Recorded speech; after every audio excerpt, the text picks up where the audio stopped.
What is up, YouTube fam? Welcome back to another video, guys. Today's video, I want to go over a few things to keep the car clean without using water and soap, or in other words, washing your car. Especially now that the weather is dropping in temperatures, we do have what's called a waterless wash that you can use. It's essentially a detail spray. It gets the car nice and clean. I'm going to show you guys clips of my car after I just drove it in the rain, in dust, and then when I bring it home, use this detail spray all over the car. And it's good for the wrap because my car is wrapped in a satin black, which is kind of why I started to push away from washing the car with soap and water often, because it's not going to help the wrap's longevity. So this is good for a wrapped car or just your regular painted car. If you don't want swirl marks and things of that nature, or you don't have that much time to always wash your car, guys, this is a great alternative method. Makes your car look brand new and clean. Thanks for tuning in, guys. We're at 2,000 subs now. I appreciate all the love and support. If you're new to the channel, guys, please don't forget to like this video, leave a comment below, share it to another friend, and please subscribe, guys.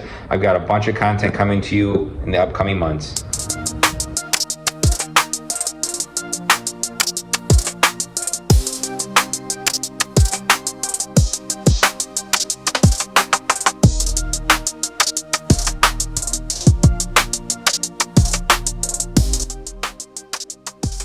All right, guys, so I'm going to show you, I'm going to pull the car out, but I'm going to show you behind me the Vette I just drove 2 days ago, and it did get caught in a rainstorm, unfortunately, but I just wiped it down early this morning before I started the video, and I'm going to show you guys how clean this car looks after driving again pretty far distance and getting caught in the rainstorm. It looks immaculate.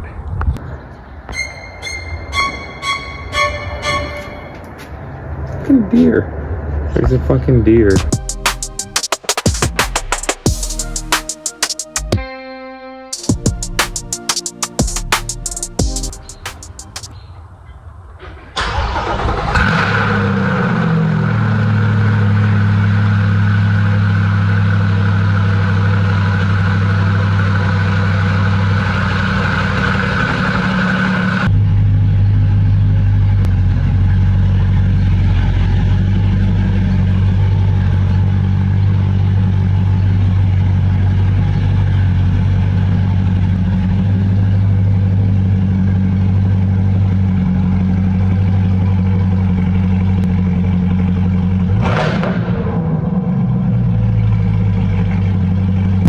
Alright, guys, so aside from how loud the fucking idle is, I'm gonna show you guys how clean this car looks.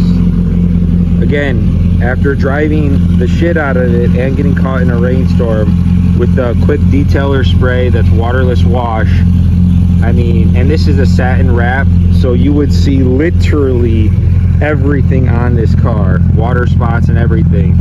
And if you look, it is honestly spotless. It looks better than a washed car. And I'm going to talk to you more in the cabin while we're driving about why I decided to start doing waterless washing. But keep in mind, saves a lot of time, and now that it's getting cold,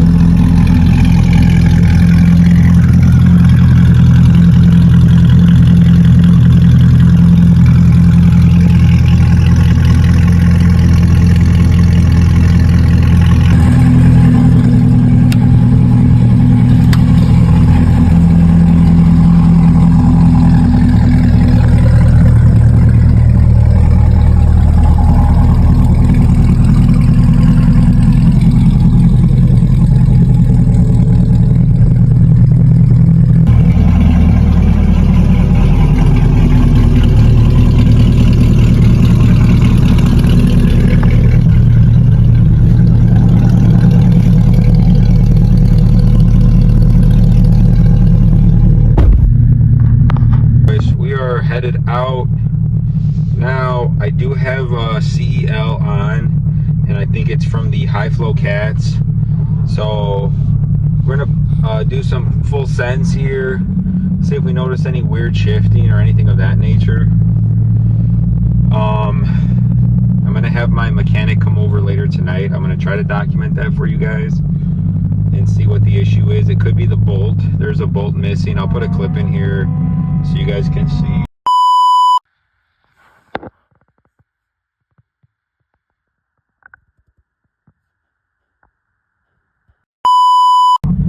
I think the bolt came undone just from like aggressive driving, the heat and the vibrations. I think the nut came loose and it's causing air leak, but we're gonna go ahead and do some driving here, some POV for you guys, and inside the cabin driving. I'm gonna go over what I was talking about earlier with you guys. As far as the waterless wash, you guys saw a little bit of the outside of the car and how clean it looks, you know. And this is a satin wrap.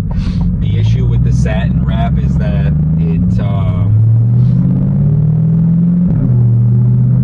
shows everything as soon as you touch it with your fingers, especially if you have oily skin. It'll show your fingerprints, and like if you're particular, like I'm really particular with like clean stuff just in general, from like my house to like my gaming consoles, it'll drive you crazy. So I looked into like a waterless wash once I started wrapping the car to keep it clean without having to wash the car every other day. And then also that's not good for the wrap, you know, the soap sitting on it and the water, the longevity won't hold up. So this waterless, I didn't bring it with me, I gotta show you when I get home. The waterless like detailer spray is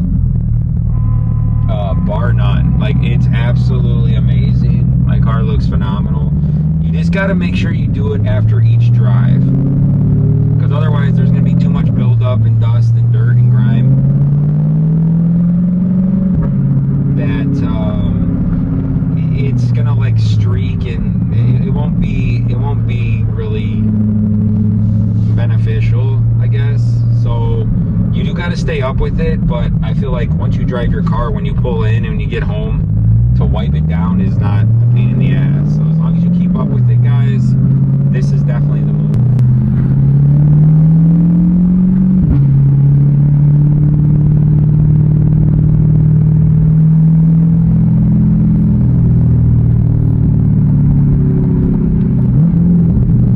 I'm curious to find out what the issue is now, because if you watched my previous vlogs, I had like all my bolts missing from my cats, which was absolutely nuts.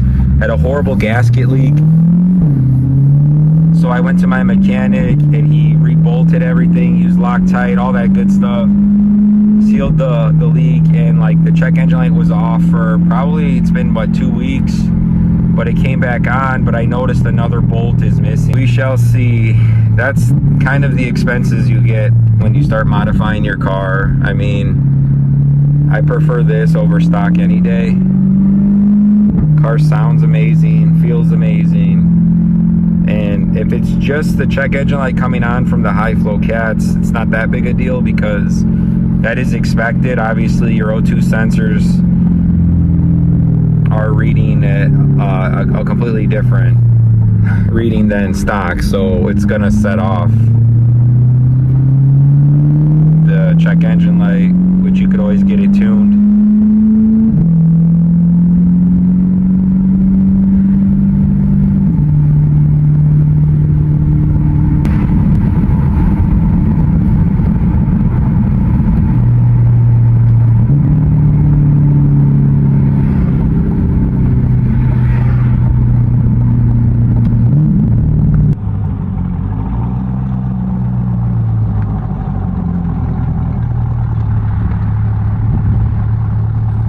All right, boys, let me show you guys that haven't watched my previous videos. This has been corrected. So this bolt here was missing, and on the other side completely. And now if you look, they're all tightly sealed with Loctite, a new gasket. I mean, everything looks good. But if you look down here, if you guys can see, the bolt there is missing. But I'm not sure if there's a bolt that's supposed to be there. I'm assuming yes, but that side does have a hanger. So when I reached out to my mechanic, he had mentioned that side might not have a bolt. The other side has 2 bolts, but there's no hanger. So like I said, he'll come over tonight. I'm going to see if I can get that documented for you guys and see what the issue is. Hopefully it's a quick fix. We're going to take it to AutoZone. I'm going to actually get the code scanned and read, see what it is, so I can send it to my mechanic so we can come a little bit more prepared. So let's go for the drive.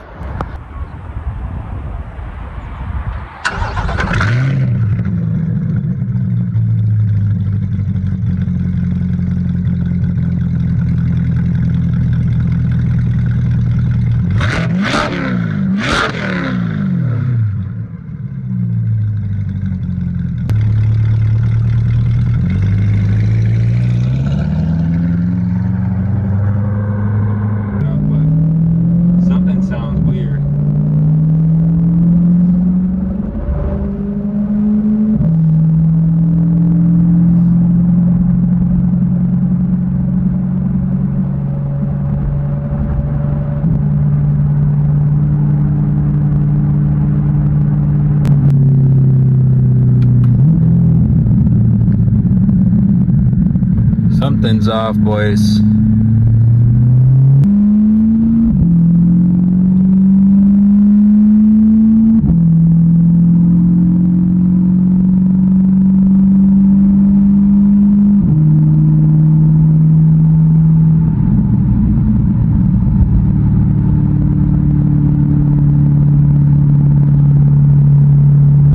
Guys, the Z06 replica wing fits absolutely perfect for the rear view camera on my Z51. Take a look at that.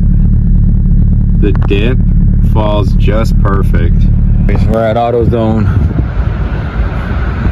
so let's go see what the fuck's going on with this thing. I'm pretty sure the check engine is gonna be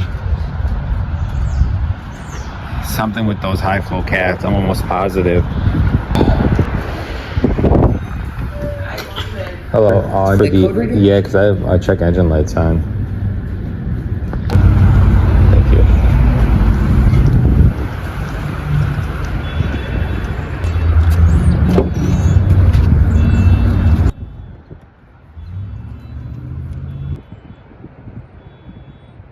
Want you to start it? Okay.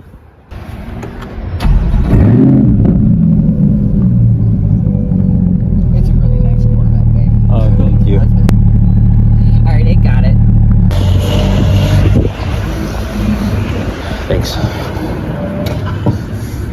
Can you give a printout of? Mm-hmm. Okay. Yep, it's just going to take a second for it to sync.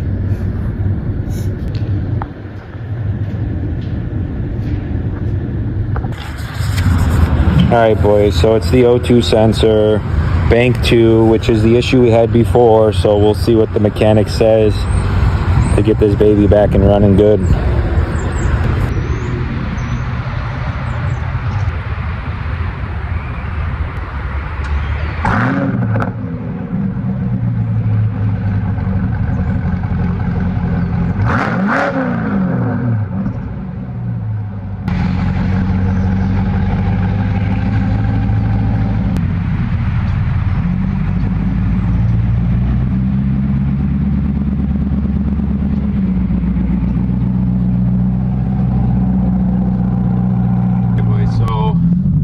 Like I mentioned, it's the O2 sensor. We did replace the driver's side, but we did not replace the passenger side last I was there, because I had a wire touching my high flow cats and it literally burnt it, which made it faulty.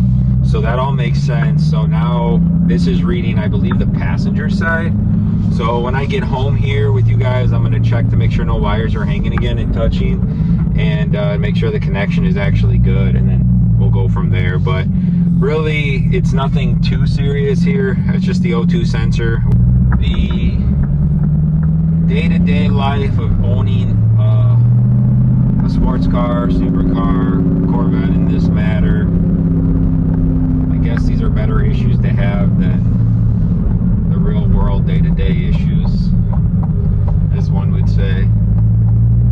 Clearing in and out of parking spots, engine and exhaust being too loud. Yeah, I think those are problems I would rather have.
Out west, boys. All country roads, cornfield, and no cops.